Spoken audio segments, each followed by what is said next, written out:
Hello dears, welcome to another video. ഇന്നത്തേതൊരു weekend special cooking വ്ലോഗാണ്.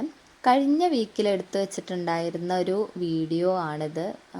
പിന്നെ നമ്മുടെ കോളേജും ഒക്കെ തുറന്നതായതുകൊണ്ട് തന്നെ കഴിഞ്ഞ വീക്കിൽ കുറച്ച് തിരക്കിൽ പെട്ടുപോയി. അതുകൊണ്ട് എഡിറ്റിങ്ങും കാര്യങ്ങളൊന്നും ചെയ്യാൻ പറ്റിയിട്ടുണ്ടായിരുന്നില്ല. ഇപ്പോഴാണ് അതിനൊരു ടൈം കിട്ടിയത്. അപ്പോൾ കഴിഞ്ഞ ആഴ്ച ഞങ്ങൾ എല്ലാവർക്കും ലീവാണ് എന്നുള്ളത് കൊണ്ട് തന്നെ നെയ്ച്ചോറും ചിക്കനും ആണ് ഉണ്ടാക്കിയിട്ടുണ്ടായിരുന്നത്. ഏറ്റവും സിമ്പിളായിട്ടുള്ള രീതിയിലാണ് രണ്ടും ഉണ്ടാക്കിയത് കേട്ടോ. നെയ്ച്ചോറാണെങ്കിലും കുക്കറിലാണ് വെച്ചിട്ടുണ്ടായിരുന്നത്. അപ്പോൾ നമ്മൾ ആദ്യത്തെ പോലെ സ്പൈസസും കാര്യങ്ങളൊക്കെ ആദ്യം തന്നെ എണ്ണയിൽ വഴറ്റിയിട്ട് അതിലേക്ക് പിന്നെ വെള്ളം ഒഴിച്ച് അരിയിട്ട് അങ്ങനെ വെക്കുന്ന രീതിയിലാണ് ഞാൻ ചെയ്തിട്ടുണ്ടായിരുന്നത്. ഇതിലിപ്പോൾ ശ്രദ്ധിക്കാനുള്ളതായിട്ട് എനിക്ക് തോന്നിയിട്ടുള്ളത്, എത്രയാണോ നമ്മൾ അരി എടുക്കുന്നത് അതിൻ്റെ ഇരട്ടിയായിട്ട് വെള്ളം എടുക്കുക എന്നുള്ളതാണ്. പിന്നെ അതുപോലെ തന്നെ ഒറ്റ വിസിലടിച്ചാൽ മതി. വിസിലടിച്ചിട്ട് ഗ്യാസ് ഓഫ് ചെയ്തിടുക. ഓഫ് ചെയ്തിട്ട് കഴിഞ്ഞാൽ പിന്നെ അത് തണുത്തൊക്കെ വരുന്ന സമയത്തേക്കും അത് ഏകദേശം വേവും കാര്യങ്ങളൊക്കെ ആയിട്ടുണ്ടാവും. ഓവർ കുക്ക്ഡായി പോകുന്ന ഒരു സിറ്റുവേഷൻ എനിക്കിതുവരെ ഉണ്ടായിട്ടില്ല. അതുകൊണ്ട് ഞാൻ ഈ ഒരു മെത്തേഡ് തന്നെയാണ് നെയ്ച്ചോറ് വെക്കാറുള്ളത് കൂടുതലും. പിന്നെ അതുപോലെ ചിക്കൻ കറി ആണെന്നുണ്ടെങ്കിലും കുറച്ച് വെള്ളം കൂടുതലുള്ള രീതിയിലാണ് ഞാൻ കറി വെച്ചിട്ടുള്ളത്. കറി നന്നായിട്ട് വേണം ഇവിടെ എല്ലാവർക്കും.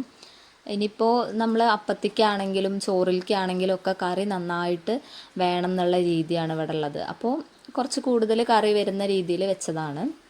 സാധാരണ രീതി തന്നെയാണ്, കൂടുതൽ സ്പെഷ്യലായിട്ടൊന്നുമില്ല. നമ്മൾ സാധാരണ ഇടുന്ന പോലെ ഉള്ളിയും തക്കാളിയും കാര്യങ്ങളൊക്കെ ഇട്ടിട്ടുണ്ട്. പിന്നെ കിഴങ്ങ് ഇട്ടിട്ടില്ല. അപ്പോൾ ഞാനിന്ന് വൈകുന്നേരത്തേക്കും കൂടി വേണ്ടിയിട്ടാണ് ഇത് വെക്കുന്നത്. അപ്പോൾ കുറച്ചൊന്ന് കൊഴുപ്പ് കൂടി വരണ്ട എന്നുള്ളതുകൊണ്ട് ഞാൻ കിഴങ്ങ് ഇടാതെയാണ് വെച്ചിട്ടുള്ളത് കേട്ടോ. പിന്നെ നമ്മൾ സാധാരണ പോലെ എണ്ണയിൽ വഴറ്റിയിട്ട് ജീരകം ഞാൻ ചതയ്ക്കാതെയാണ് ഇട്ടിട്ടുള്ളത്. വലിയ ജീരകം ചതയ്ക്കാതെ അതുപോലെ തന്നെ വഴറ്റിയെടുക്കുകയാണ് ചെയ്തിട്ടുള്ളത്. ഇനിയിപ്പോൾ എനിക്ക് ഇത് ഒക്കെ ആയിട്ട് വേണം ക്ലീനിങ്ങിലേക്കും ഓർഗനൈസിങ്ങിലേക്കും ഒക്കെ ഒന്ന് കടക്കാനായിട്ട് കേട്ടോ. കാരണം വീക്കെൻഡിലുള്ള സാറ്റർഡേ ആൻഡ് സൺഡേയ്സിലാണ് ഞാൻ കൂടുതലും അങ്ങനത്തെ കാര്യങ്ങളൊക്കെ ചെയ്യാറുള്ളത്. അങ്ങനെ ആവുമ്പോൾ വർക്കിംഗ് ഡേയ്സിൽ കുറച്ചും കൂടെ റിലാക്സ്ഡ് ആയിരിക്കാൻ പറ്റുന്ന പോലെ എനിക്ക് ഫീൽ ചെയ്യാറുണ്ട്. അതുകൊണ്ടാണ് ഈ ഒരു രീതിയിൽ ഞാനിങ്ങനെ സെറ്റാക്കി വെച്ചിട്ടുള്ളത്. അപ്പോൾ സാറ്റർഡേ ആൻഡ് സൺഡേയ്സിൽ ഞാൻ കൂടുതലായിട്ടും കുക്കിങ്ങിൻ്റെ കാര്യത്തിൽ കുറച്ചൊന്ന് മടി പിടിക്കും. അതായത് സിമ്പിളായിട്ടുള്ള കാര്യങ്ങളൊക്കെ ചെയ്യും. ഇതുപോലത്തെ കുക്കിങ്ങൊക്കെ ആയിരിക്കും ഉണ്ടാവുക. പിന്നെ അമ്മയും കൂടെ ഉണ്ടാവുമ്പോൾ കൂടുതൽ ബുദ്ധിമുട്ടുണ്ടാവലില്ല. പെട്ടെന്ന് തന്നെ കിച്ചണത്തെ പണികളൊക്കെ തീരാറുണ്ട്. ഇന്നിപ്പോൾ അമ്മയില്ല, അതുകൊണ്ടാണ് വേഗം വേഗം കാര്യങ്ങൾ ചെയ്യണത് കേട്ടോ.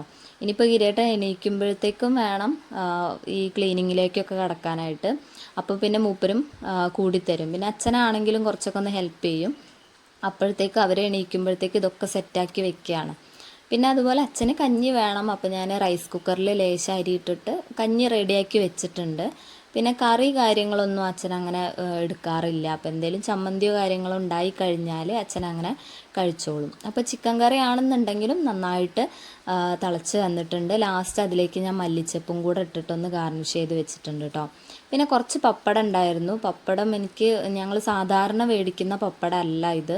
അപ്പോൾ എനിക്കെന്തോ ഒരു ഇഷ്ടക്കുറവ് തോന്നി പപ്പടത്തിനോട്. ഞാൻ പപ്പടം കാച്ചുന്ന സമയത്ത് തന്നെ ഒന്ന് കഴിച്ചു നോക്കി. അപ്പോൾ ഒരു ടേസ്റ്റിൽ എന്തോ മാറ്റമുള്ള പോലെ. അപ്പോൾ ഞാൻ അധികം കാച്ചിയിട്ടില്ല. ജസ്റ്റ് ഉച്ചക്കത്തേക്ക് മാത്രം ഒരു 3-4 കാച്ചി വെച്ചിട്ട് നിർത്തുകയാണ് ചെയ്തിട്ടുണ്ടായിരുന്നത്. പിന്നെ ഇനി പപ്പടം കൂടെ കാച്ചി വെച്ച് കഴിഞ്ഞാൽ ഇന്നത്തെ ഏകദേശം പണികളൊക്കെ കഴിഞ്ഞു.